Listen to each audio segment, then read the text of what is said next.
This is the VOA Special English Education Report. One World Education is a non-profit group based in Washington. It has a program in which teachers develop curriculum based on student writing. The students are in middle and high school and write essays about culture and global issues.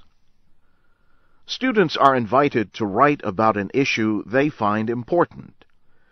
Then, professionally developed learning materials based on chosen essays are used in schools to teach other students. Eric Goldstein is the executive director of One World Education. Over the last 4 years, we've worked with over 1,500 student writers and worked with over 325 teachers accessing the One World curriculum. He says the essays can serve as a writing and learning guide for thousands of students. It is truly the only online academic arena for young people to share and publish their writing about cultural global issues in a way that serves as a teaching tool for other students. Mr. Goldstein is himself a former classroom teacher. He and another teacher, Emily Chariello, began forming plans for One World Education in 2006. The group publishes a study unit each month from August through May. Each unit of curriculum starts with an essay called a One World Reflection.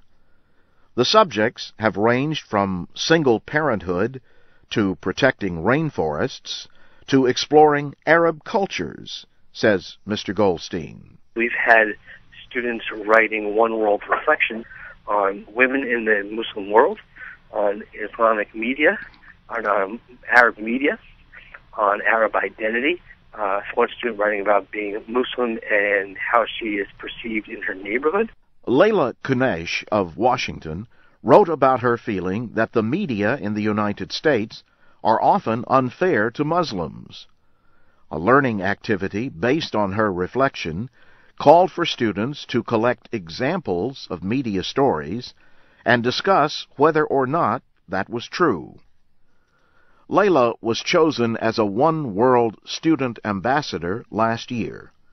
12 are chosen each year.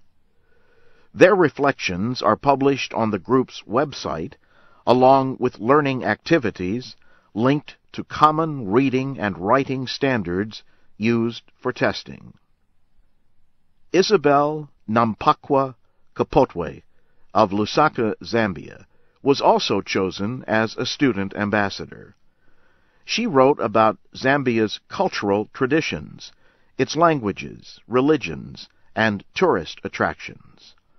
But she also wrote about poverty and disease, and how, after her parents died, her grandmother made a home for the remaining family. One activity based on her reflection called for research into the care given by grandparents as heads of households in today's society. And that's the VOA Special English Education Report, written by Geraldine Watson. Go to voaspecialenglish.com to find a link to the One World Education website, where you can read some of the student reflections. I'm Jim Tedder.